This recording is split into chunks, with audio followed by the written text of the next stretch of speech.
Good morning students. Online classes में एक बार फिर से आपका स्वागत है। तो कल की क्लास में जो अवकलनीयता और सातत्य के जो एग्जाम्पल हुए, इम्पोर्टेंट एग्जाम्पल है, वो एग्जाम में आ सकते हैं, आपके वो समझ में आने से अच्छे से। और वो एक थ्योरम से रिलेटेड थे कि कोई भी अवकलनीय फलन है तो वो सतत होता है, लेकिन उसका विलोम उस सत्य हो ये कोई आवश्यक नहीं है। यानी प्रत्येक अवकलनीय फलन आपका सतत फलन तो होता है, लेकिन ये कोई आवश्यक नहीं है कि प्रत्येक सतत फलन भी क्या हो, अवकलनीय फलन। दो एग्जाम्पल आपको करवाए थे, आप उनमें से जो ठीक लगे, अगर वो थ्योरम आती है तो उनके साथ वो जो दो एग्जाम्पल है उनमें से कोई सा भी एक एग्जाम्पल आप अप्लाई कर सकते हो। ठीक है, अब देखिए आगे बढ़ते हैं। एक आसान सी थ्योरम है, इसके तीन पार्ट हैं। पहले देखिए स्टेटमेंट क्या है थ्योरम का। यदि फलन f तथा g किसी बिंदु c पर अवकलनीय है, अवकलनीयता की परिभाषा आनी चाहिए, और वो बिंदु है c पर, तब सिद्ध कीजिए कि f ये आपका पूरा फलन है f प्लस माइनस g, जहाँ पे इनको आप दो फलन बोल सकते हो, f plus g, f minus g। दूसरा फलन क्या है, f डॉट g, और तीसरा फलन है f अपॉन g, बिंदु c पर अवकलनीय है। यानी आप यहाँ पे ये जो फलन है, हाँ, तो इसका अवकलन करो बिंदु सी पर, और यहाँ पे इसका अवकलन करो और इसका अवकलन करो, तो वो परिमित रूप से होने चाहिए विद्यमान। अब ये देखो आपके सामने है पहला, अर्थात डी, तो आपका कैपिटल डी दे रखा है, इसका मतलब अवकलन ही है। आप इसका मतलब डी बाई डी एक्स से समझ सकते हो यदि एफ एक्स फलन है। ठीक है, डी एफ प्लस माइनस जी, यहाँ पे पूरा फलन, और ये कौन से बिंदु पर, सी बिंदु पर। इसका मान क्या होना चाहिए, देखो एफ डैश सी प्लस माइनस जी डैश सी। तो यही है, देखो जैसे मान लो आपका फलन है एफ एक्स, उसका अवकलन करते हो तो एफ डैश एक्स, अगर प्लस है तो प्लस, और ये जी डैश एक्स, अब एक्स की जगह सी तो सी। अब ये जो अपने पास अवकलन परिभाषा है उससे इसको प्रूफ करना है। दूसरा देखो डी एफ डॉट जी, और ये आपके कोई बिंदु फलन के साथ सी, इसका मान क्या होना चाहिए, एफ डैश सी जी सी प्लस एफ सी जी डैश सी। तो ये भी आपका अवकलन का ही फॉर्मूला है, फर्स्ट इनटू सेकंड से। आप देख सकते हो ये फर्स्ट का अवकलन कर दिया, सेकंड ऐसे कैसे, फर्स्ट ऐसे कैसे, सेकंड का अवकलन कर दिया, अक्सर उसकी जगह क्या है सी। ठीक है, तो जो आपने अब तक पढ़ा है अवकलन के बारे में वही फॉर्मूले हैं। ये देखो यू अपॉन बी से आप अगर करते हो तो यहाँ पे बी स्क्वायर है, देखो यहाँ पे जी का स्क्वायर हो जाएगा, साथ में इसकी जगह सी है तो जी सी का होल स्क्वायर, ये जी सी ऐसे कैसे, एफ डैश सी माइनस एफ सी ऐसे कैसे, जी डैश सी। तो ये वही फॉर्मूले आप लिखेंगे, u into b, u upon b, u plus b. तो फलन के साथ एक्स होता है उसकी जगह सी है, तो ये एक्स का ही कोई मान है सी, और ये जो डी है इसका मतलब है डी बाई डी एक्स, जहाँ पे जी सी नॉट इक्वल टू जीरो। ये तो स्वाभाविक सी बात है कि इसका मान क्या होगा, नॉट इक्वल टू जीरो। ठीक है, देखिए आपको जो दिया गया उसके अकॉर्डिंग अगर सबसे पहले परिभाषा लिखते हैं, बहुत ही आसान सी ये थ्योरम है। शुरू करते हैं।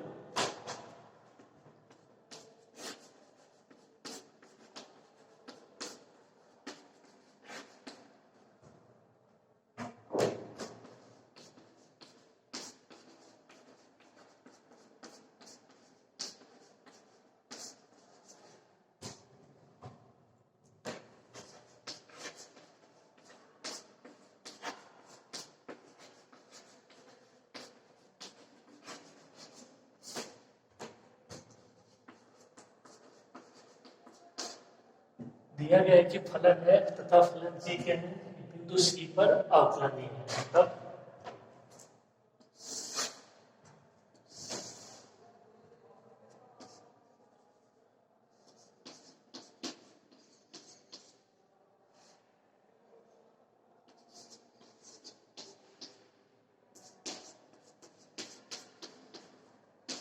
तो यहाँ से एफ डैश सी का मान क्या हो जाएगा, जो आपको मैंने लिखवाया है। अब देखो जो एफ डैश सी है उसको आप ऐसे भी लिख सकते हो, डी एफ सी। ठीक है, या आप इसको ऐसे भी लिख सकते हो, देखो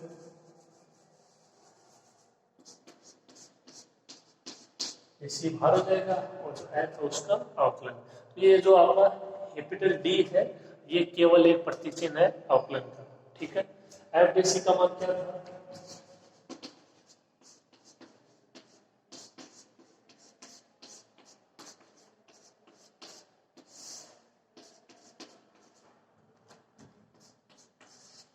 ये मान था limit x tends to c f x minus f c upon x minus c. आपको सबसे पहले परिभाषा लिखवाई थी अवकलन नियंत्रण की, तो उससे हो जाएगा ये। ठीक है, इसी तरीके से मान आपने को यहाँ पे लिखना है कि देखो फलन एफ है वो सी पर अवकलनीय है और फलन जी भी क्या है, सी पर अवकलनीय है। तो जी डे सी का मान क्या हो जाएगा,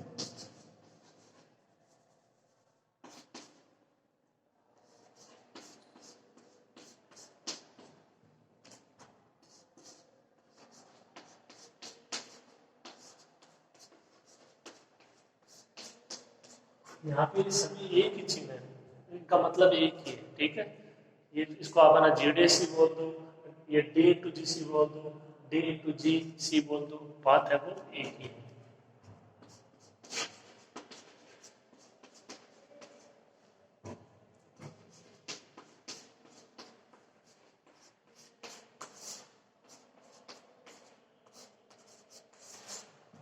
तो ये एफ डे सी और जी डे सी का मान आ गया अवकलनीयता की परिभाषा से। दिया गया आपको कि फलन एफ और फलन जी क्या है, बिंदु सी पर अवकलनीय है, तो अवकलनीय परिभाषा से एफ डे सी का मान लिख लिया और जी डे सी का मान लिख लिया। ठीक है, इतना तो कर ही लोगे। अब इनको हल करते हैं। देखो ये जो आपके मान है इन्हीं में रिप्लेस करके और ये मान अपने आने चाहिए। ठीक है, शुरू कीजिए आप थ्योरम को।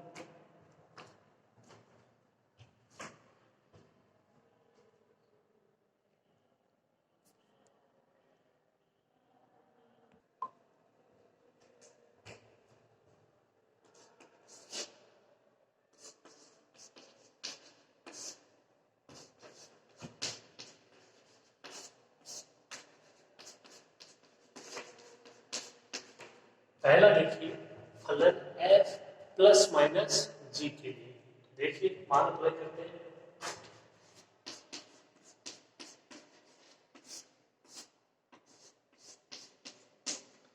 D f plus minus g सी, इसका आपको मान याद करना है और जो मान आना चाहिए उसको लेके आते हैं।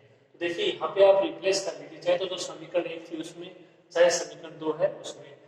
अंतर इतना है कि अगर आप समीकरण एक की बात करें तो वहां पे एफ की जगह है एफ प्लस माइनस जी। अगर समीकरण दो की बात करें तो जो जी है उसकी जगह क्या है, एफ प्लस माइनस जी। तो यहाँ पे इसमें आप इसका मान क्या हो जाएगा, देखिए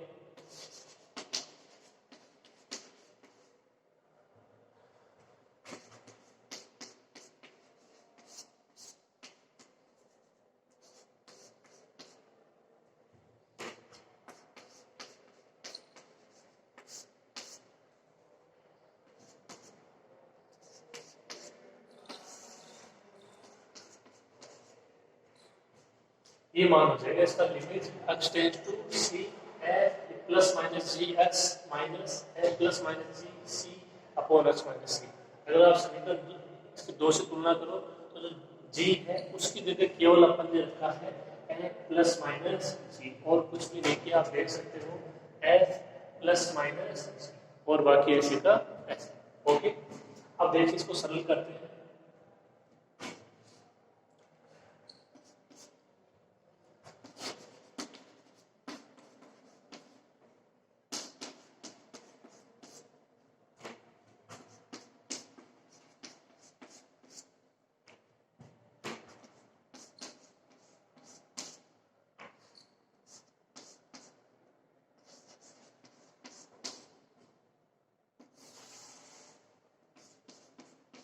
इसको क्या लिखोगे, देखो F x plus minus g x, फिर ये माइनस एफ सी, ये माइनस को प्लस से मल्टीप्लाई कराओगे, माइनस माइनस को माइनस से कराओगे प्लस, क्या आ जाएगा माइनस प्लस जी सी अपॉन एक्स माइनस सी। इसको ऐसे लिखोगे ध्यान से।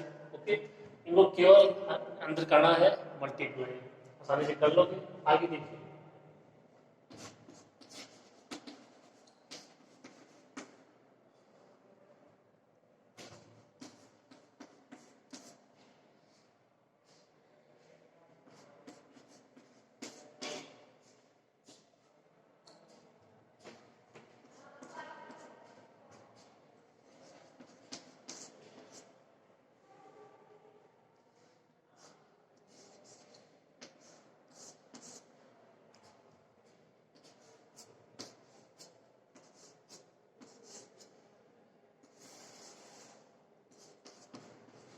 अब देखिए f x minus f c, इसको एक साथ ले लिया, फिर देखिए plus minus g x minus g c, तो प्लस माइनस को जी एक्स के साथ मल्टीप्लाई करोगे प्लस माइनस जी एक्स आ जाएगा, प्लस को माइनस के साथ करोगे माइनस, और ये माइनस को माइनस के साथ कराओगे प्लस जी सी।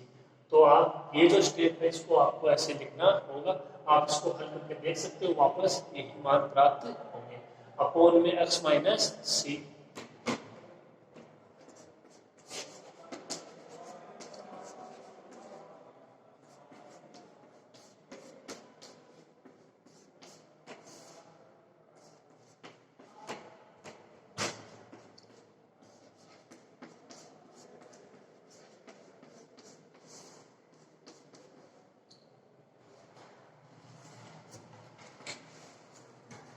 यहाँ पे मैं अलग अलग भाग दे देंगे एक्स माइनस सी का, f x minus f c upon x minus c plus minus g x minus g c upon x minus सी।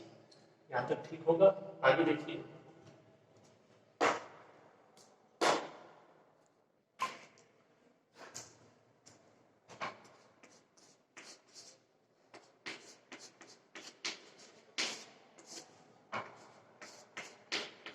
अपन इसका मान ज्ञात कर रहे थे D f plus minus g सी। ओके, देखिए इसको क्या लिखोगे,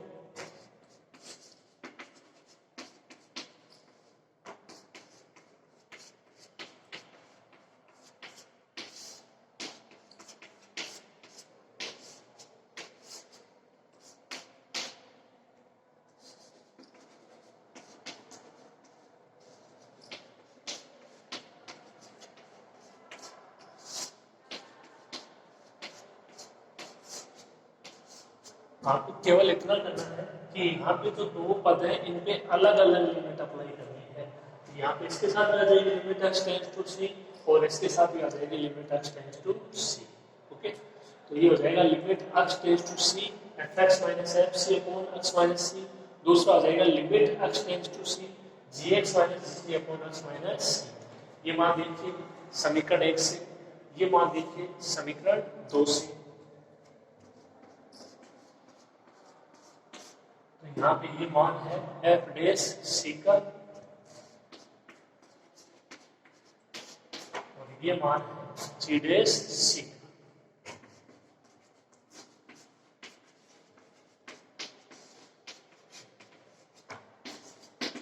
समीकरण 1 व 2 से।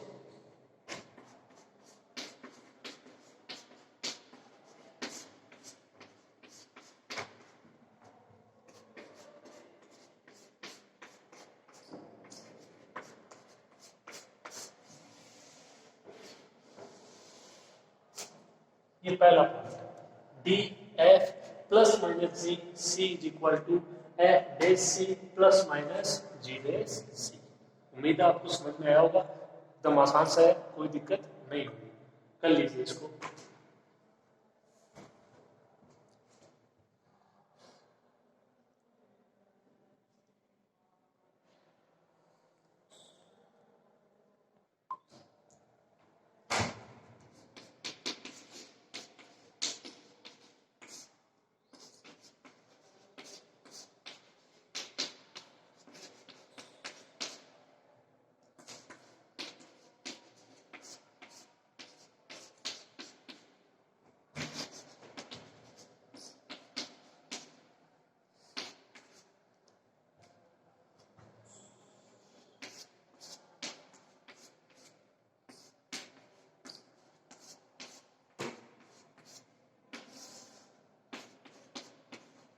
सेम उसी तरीके से होगा, जो था फलन एफ प्लस माइनस सी उसकी जगह आ जाएगा एफ डॉट जी।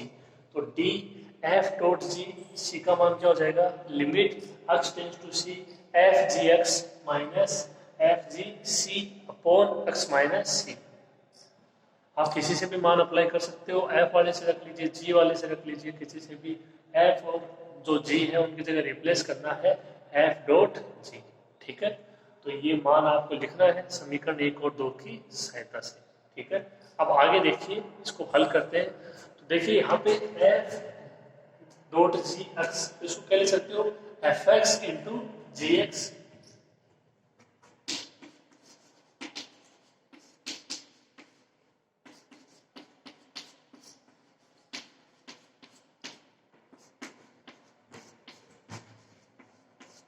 इसको क्या लिख सकते हो एफ सी जी c upon x minus c.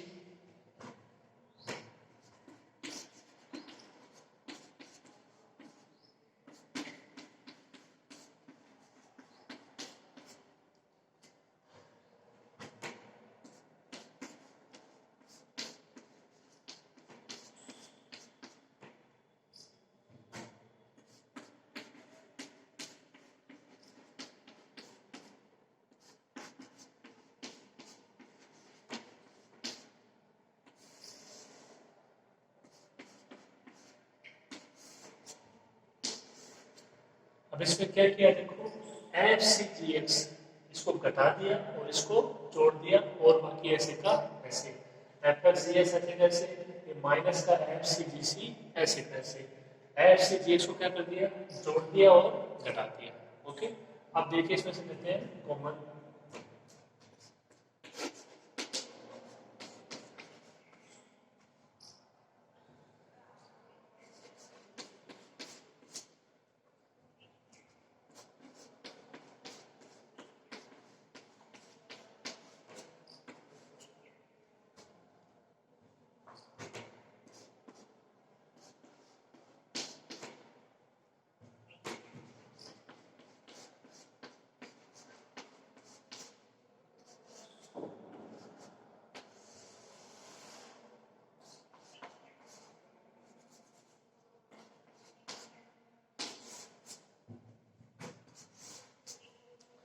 यहाँ से देखिए आगे के दो पद है इनमें से कॉमन आ जाएगा जी एक्स क्या बचेगा f x minus f c और यहाँ से कॉमन आ जाएगा प्लस का f c g x minus g c upon x minus c.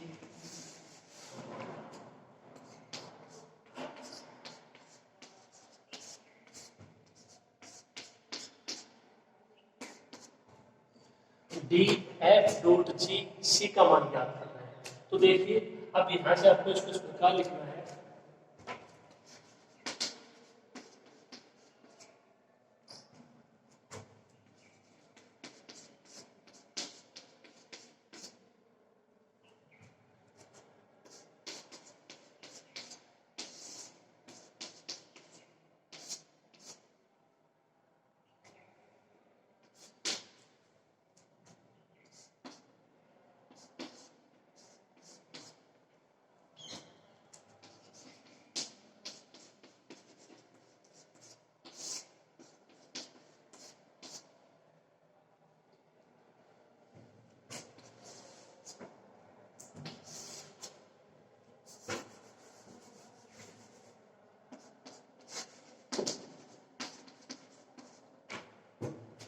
यहाँ पे देखो एक पद ये है पूरा और एक पद ये है इसमें भाग दे देंगे g x f x minus f c upon x minus c और ये f c g x minus g c upon x minus c. इसमें अलग अलग क्या दे देना है भाग दे देना है इसका एक्स माइनस सी का।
दो पद है तो दोनों पे अलग अलग limit limit x tend to c g x f x minus f c upon x minus c, और इस पे लिमिट अप्लाई हो जाएगी plus limit x tend to c f c g x minus g c upon x minus c. ठीक है, करिए इसको।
तो यहाँ पे भी देखो इसके अलग अलग लिमिट अप्लाई करेंगे। ये जी एक्स कह लो जो हो जाएगी डॉट इसके अलग एफ सी पे अप्लाई होगी नहीं, एक्स के रूप में मान है नहीं, और इस पे अलग अप्लाई करेंगे। ठीक है, तो देखिए मान क्या होगा, यहाँ से इसका मान क्या हो जाएगा जी सी, जो एक्स है वो टेंड्स टू सी, तो इसका मान जी सी।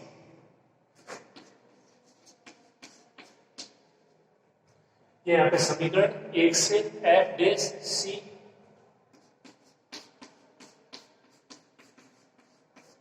प्लस एफ सी ऐसे कैसे, और ये समीकरण 2 से जी डैश सी।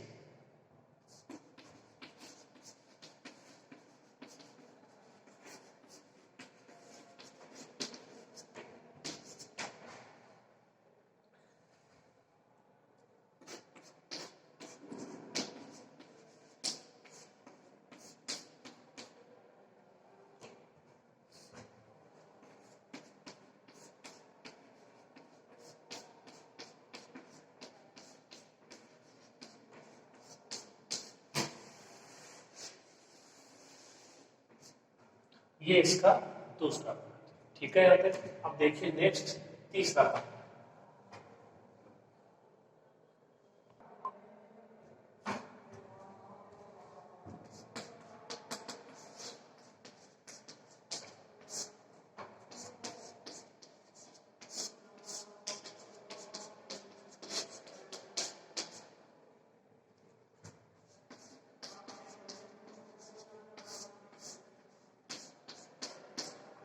लग एफ अपॉन जी के लिए लास्ट क्या हो जाएगा, देखिए इसका मान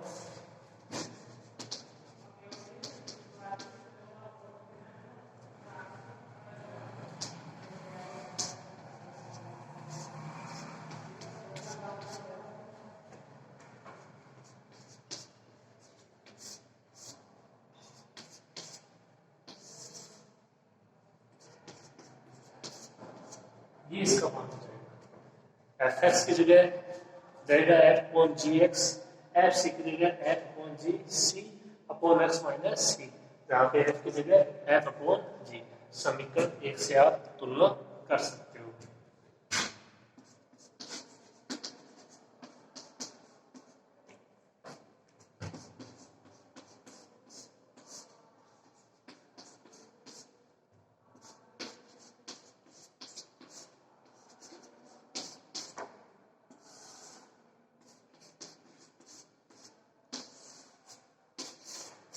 इसको क्या लिखोगे, f x upon g x minus f c upon g c, और दोनों के अपॉन में है एक्स माइनस सी, यानी इसमें भी भाग लग रहा है एक्स माइनस सी का और इसमें भी भाग लग रहा है एक्स माइनस सी।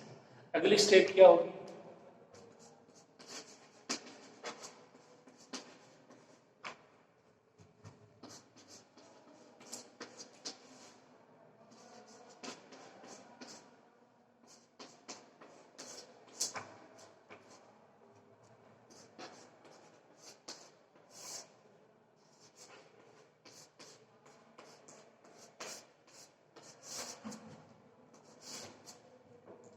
तो यहाँ से इसमें भाग लगेगा तो क्या मान आएगा, F x upon g x into x minus सी minus f c upon g सी इंटू एक्स माइनस सी, बाहर लिमिट एक्स टेंड्स टू सी। ठीक है, समझ में आ गया होगा, नोट कर लीजिए।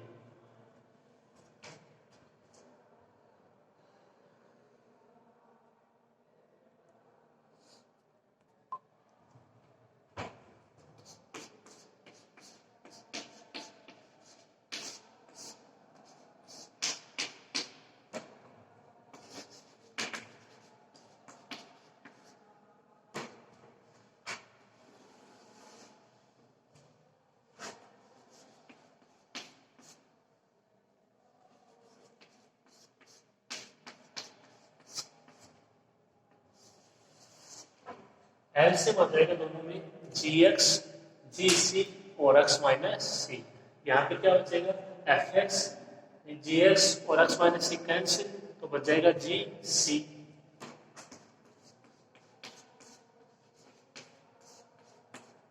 आगे से क्या बचेगा, इसमें जी एक्स नहीं तो जी एक्स एफ सी,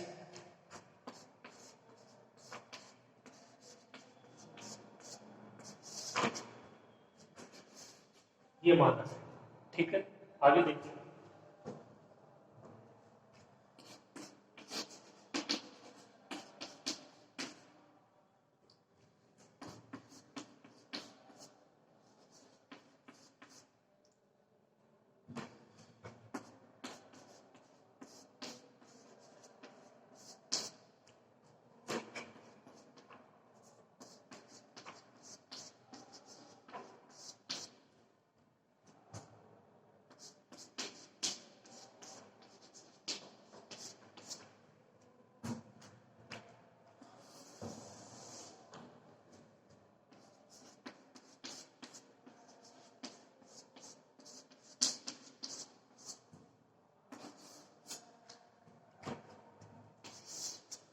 अगली स्टेप देखिए, एफ एक्स जी सी minus f c g x, F c जी सी घटा दिया और एफ सी जी सी जोड़ दिया और बाकी ऐसे का ऐसे।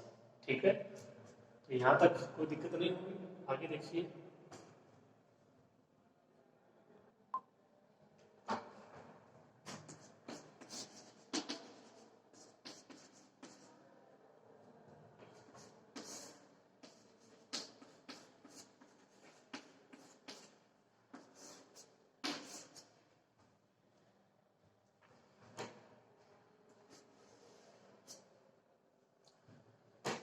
इसको देखो बाहर ले लिया, जी एक्स और जी सी। अब देखो यहाँ से इन दोनों की बात करें, कॉमन आ जाएगा जी सी, क्या बचेगा, एफ एक्स माइनस एफ सी।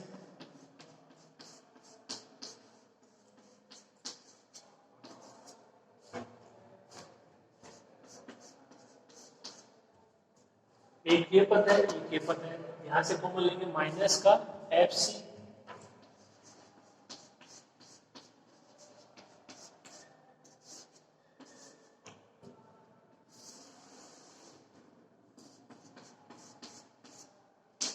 तो क्या बचेगा, अगर यहाँ से आपने कॉमन लेते हो माइनस का एफ सी, तो जी एक्स और ये माइनस का जी सी, ये हो जाएगा माइनस का पद, ये माइनस माइनस प्लस का पद। ठीक है, और यहाँ से जी एक्स का जी सी वो बाहर देंगे। ठीक है, अब इस पे अलग लिमिट अप्लाई कर देते हैं और इस पे अलग लिमिट अप्लाई कर देते हैं।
देखिए यहाँ पे ये इसके साथ लिमिट अप्लाई हो गई,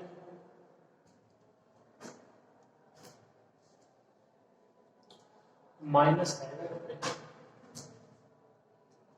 माइनस।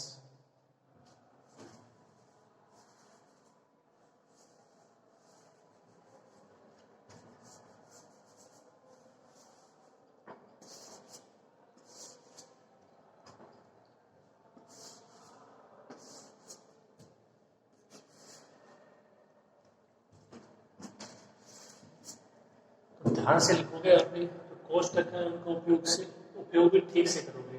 देखिए लिमिट x टेंड टू सी, ये बाहर रह जाएगा, इसके साथ मल्टीप्लाई हो रहा है तो ये बाहर। अब यहाँ पे इस पे लिमिट अप्लाई करती है, ठीक है। तो यहाँ पे जो x माइनस सी है उसका यहाँ पे भी भाग लगेगा और यहाँ पे भी भाग लगेगा, तो ये दो मान हो जाएंगे इस कोष्टक के अंदर। एक मान ये पूरा, इस पे लिमिट अप्लाई, एक मान ये पूरा, इस पे लिमिट अप्लाई।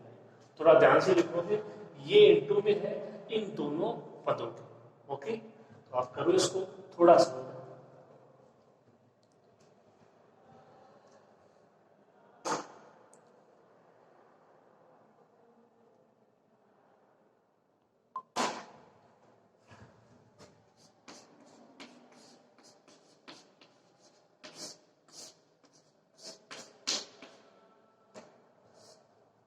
यहाँ पे देखो इसमें लिमिट अप्लाई आप अगर करते हो तो ये है 1/gx इंटू जी सी। तो जी सी पे तो अप्लाई होगी नहीं, इस पे अप्लाई होगी तो जी सी, और एक जी सी इंटू जी सी का होल स्क्वायर।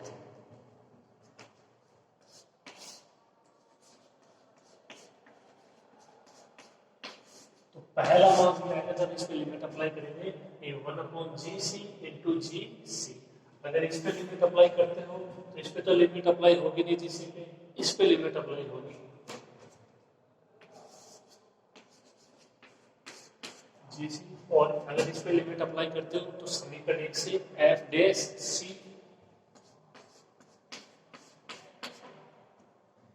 इस पे तो लिमिट अप्लाई होगी नहीं, और इस पे लिमिट अप्लाई करते हो तो जी डैश सी।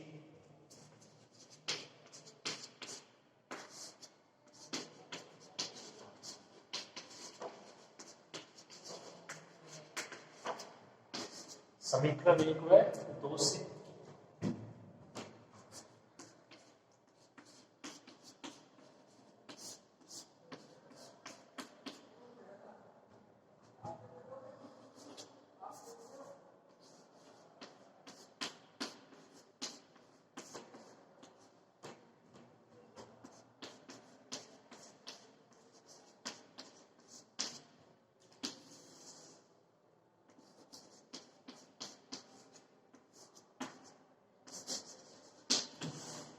ये मान आ जाएगा D F upon g c का जी सी एफ डैश सी माइनस एफ सी जी डैश सी अपॉन ये जी सी का होल स्क्वायर, ठीक है। ये थ्योरम थी, ये इसके 3 पार्ट थे। उम्मीद करता हूँ आपको अच्छे समझ में आ गई होगी, ओके। तो इसको नोट कर लीजिए आप।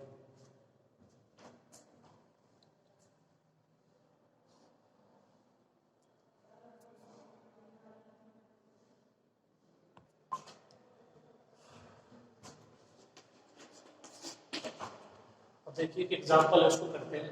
बहुत ही अच्छा क्वेश्चन है। बिंदु x बराबर 0 पर ये फलन दिया गया है, इस पर आपको अवकलनीयता की जांच करनी है कि फलन है वो अवकलनीय है या नहीं। fx का मान दे रखा है, एक तो है 0, कहाँ पर x बराबर 0। तो जो आपका दे रखा है बिंदु x बराबर 0 उस पर तो फलन का मान है 0, और यदि x नॉट इक्वल टू 0 है तो e की power minus 1/x square sine 1/x। तो अवकलनीयता के लिए देखो, आपको इससे पहले वाले क्लास हम बता चुके हैं कि जो आपका दायां अवकलज और जो बायां अवकलज है उसका मान क्या होना चाहिए, बराबर होना चाहिए। तो यहाँ से निकलेगा आपके दायां अवकलज का मान और बायां अवकलज का मान, और उनका मान भी मैं आपको बता चुका हूँ परिभाषा में। इसके अलावा आपको 2 एग्जाम्पल भी अच्छे से करवा चुके हैं, ठीक है। तो ये आपके अच्छे समझ में आ जाना चाहिए। इंपॉर्टेंट क्वेश्चन है, अच्छा क्वेश्चन है, देखिए करते हैं।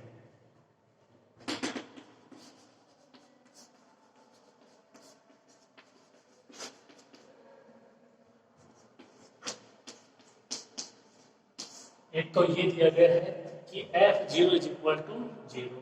देखिए x बराबर 0, x बराबर 0 तो f0 और f0 का मान क्या है 0।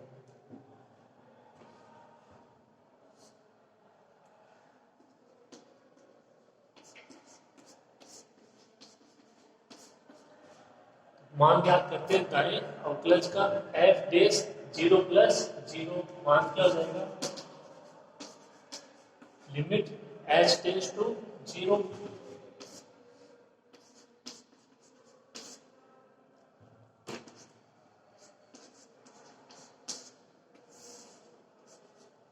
Limit h tends to 0 f 0 plus h minus f 0 upon h।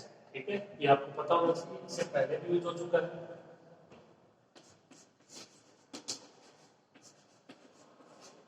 इसका मान कौन से आएगा f है ना 0 प्लस h का, इसमें x की जगह रखोगे 0 प्लस h।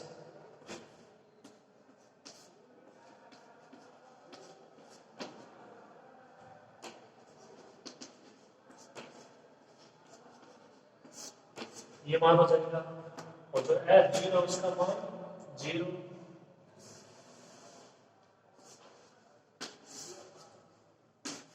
अपॉन h, साथ में लिमिट h टेंड्स टू 0।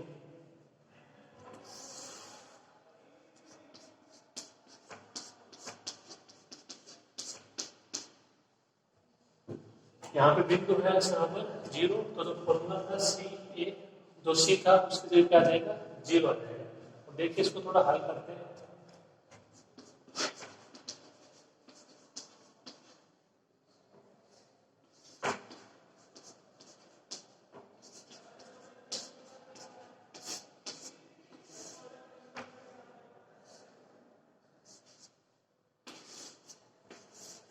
इसको क्या लिख सकते हो आप लिमिट h टेंड्स टू 0, ये हो जाएगा e की power -1 upon h square sign ये 1 अपॉन h और अपॉन h।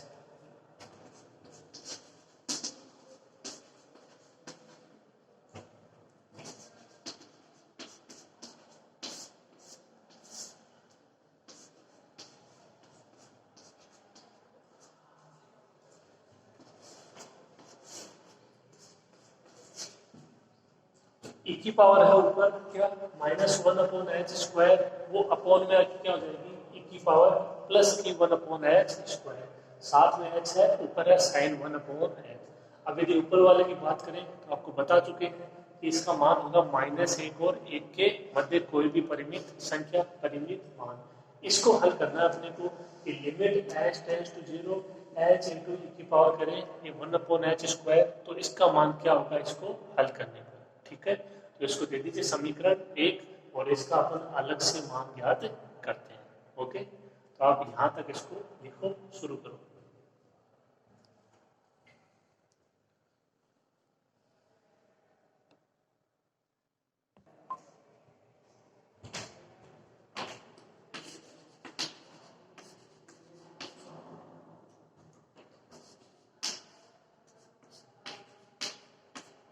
तो इसको अलग से हल करते हैं। Limit h tends to 0 h into e की पावर 1 अपॉन h स्क्वायर।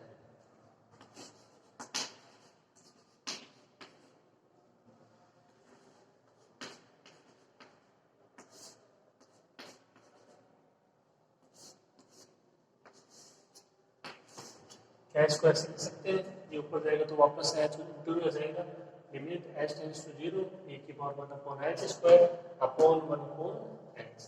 अब देखो यहाँ पे यदि इसमें लिमिट अप्लाई करो तो ये e की पावर यहाँ पे हो जाएगा 0 e की पावर इन्फिनिटी, e की पावर इन्फिनिटी का मान इन्फिनिटी। यहाँ पे यदि आप अप्लाई करो लिमिट तो ये भी है ना 1 अपॉन 0 इन्फिनिटी, मतलब ये रूप बनेगा इन्फिनिटी बाई इन्फिनिटी, इसमें अप्लाई हो जाएगा डीएल हॉस्पिटल रूल।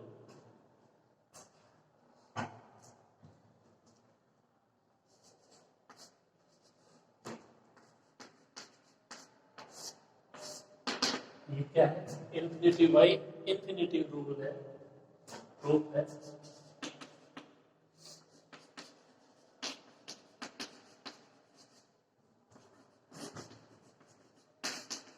और डीएल हॉस्पिटल नियम से इनका आपको आकलन करना है, इसका भी और इसका भी।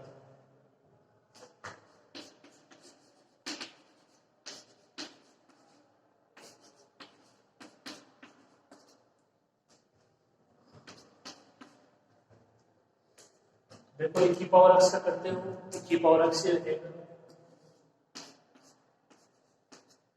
अब इसका भी होगा, इसका 1/h² का h के सापेक्ष, ये h की पावर -2 क्या हो जाएगा इसका, -2/h³। जो यहाँ पे वेरिएबल है उसी के सापेक्ष, h तो h के सापेक्ष, x तो x के सापेक्ष, जो भी। और यहाँ से इसका करोगे तो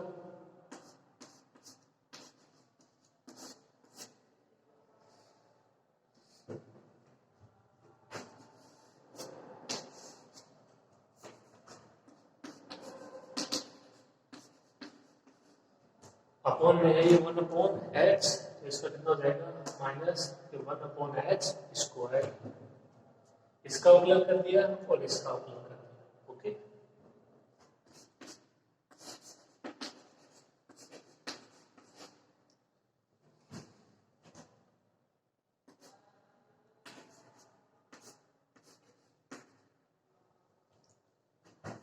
ये माइनस माइनस को देखो जाएगा +2/h³ e की पावर, ये हो जाएगा 1/h², और ये ऊपर जाएगा तो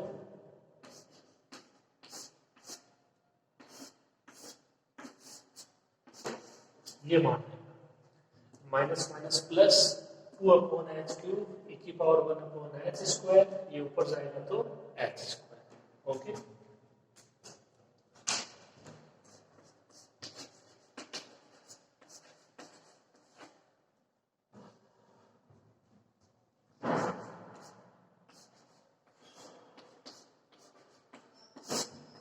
h³ h² h बच जाएगा, limit h tends to 0 2/h e की पावर 1/h²।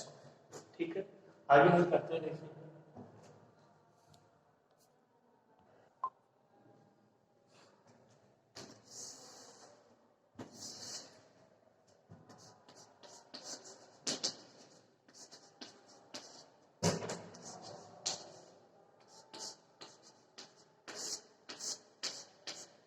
अपन इसका मान याद कर रहे थे, limit h tends to 0 h into e की पावर 1/h²। अब यहाँ पे देखिए, अगर आप इस पे लिमिट अप्लाई करते हो तो कितना मान आएगा,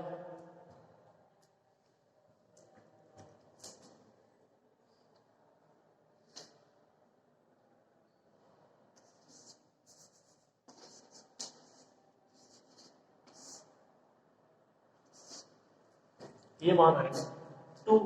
यहाँ से h की जगह 0, तो ये की पावर इंफिनिटी, और अपॉन में 0, h की जगह 0 अपॉन में 0, मतलब इसका मान क्या रहेगा, इंफिनिटी मान इसका हो जाएगा।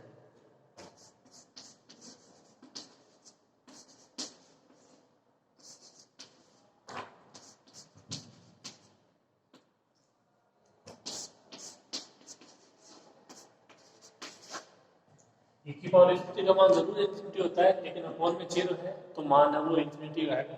अगर यहाँ पे इंफिनिटी होता तो ये इंफिनिटी बाई इंफिनिटी रूल हो जाता, इंफिनिटी बाई 0 इंफिनिटी। ठीक है, तो ये यहाँ से limit h tends to 0 h into e की पावर 1/h² का मान आ गया इंफिनिटी। ये मान अप्लाई करेंगे समीकरण 1 में।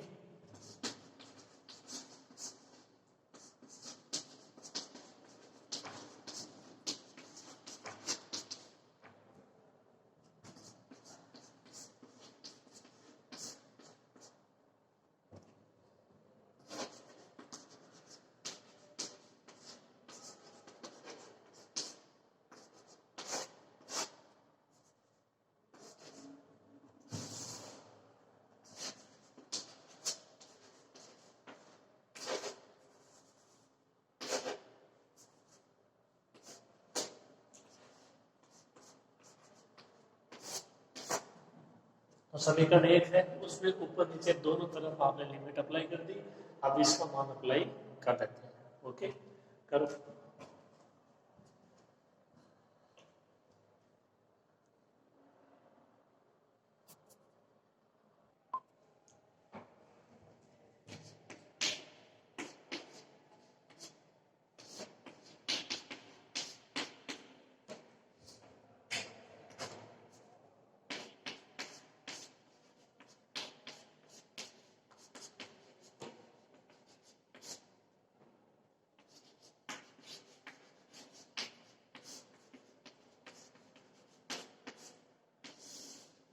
डैश 0 प्लस 0, ऊपर वाले का मान -1 और 1 के मध्य कोई परिमित संख्या अपने को पता नहीं है, और नीचे वाले का मान इंफिनिटी, और अपॉन में इंफिनिटी है, मान क्या जाएगा 0।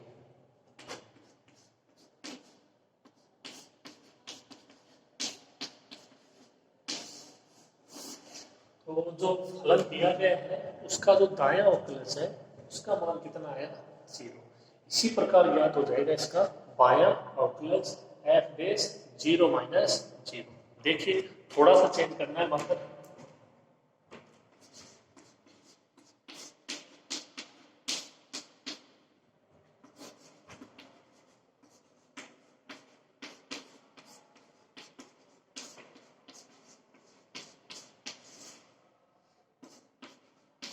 ये मान हो जाएगा f, ये है ना 0 minus x, minus x minus है 0, इसका मान अप्लाई कर देते हैं।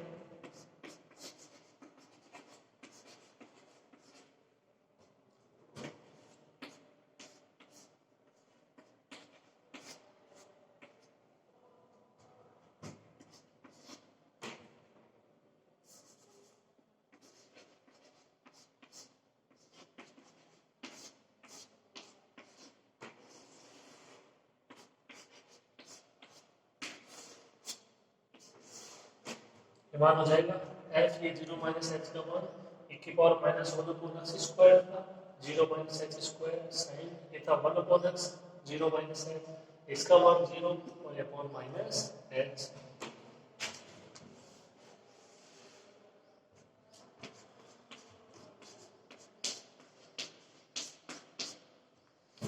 यहाँ से कितना मान बचेगा देखिए,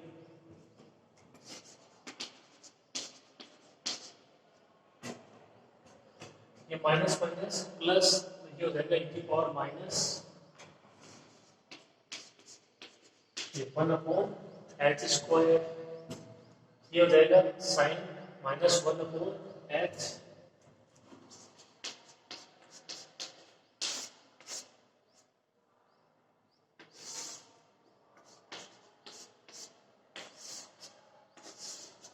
अपॉन में माइनस h।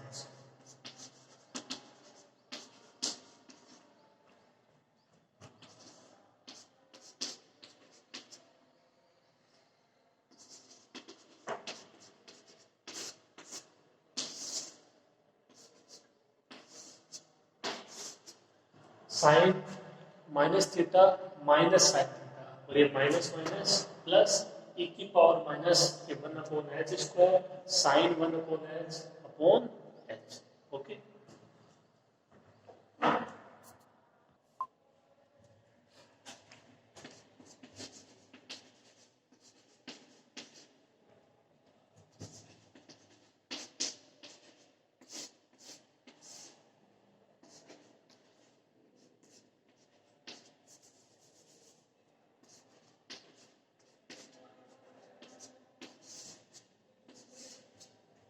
ये अपॉन में आ जाएगा e की पावर 1 अपॉन h स्क्वायर।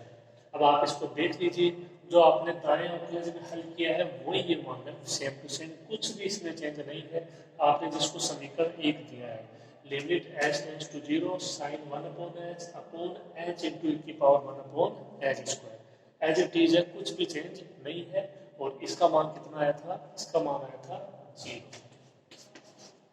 दोनों का मान 0 अस्तित्व भी है और दोनों बराबर भी है, तो मतलब फलन है 2x बराबर 0 पर क्या है, अवकलन ही है।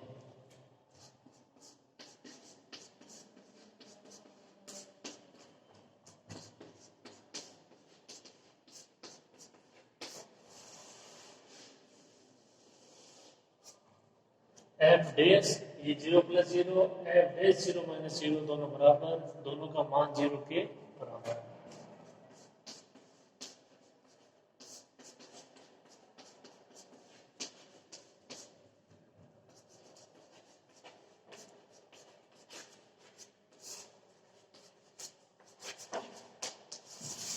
फलन f है वो x बराबर 0 पर अवकलन है। ठीक है, तो इसमें और भी बहुत सारे क्वेश्चन दे रखे हैं आपके यहाँ सातत्य के अवकलनीयता के, आप उनको कीजिए अच्छे से। ओके, तो आप यहाँ तक इसको नोट कर लीजिए।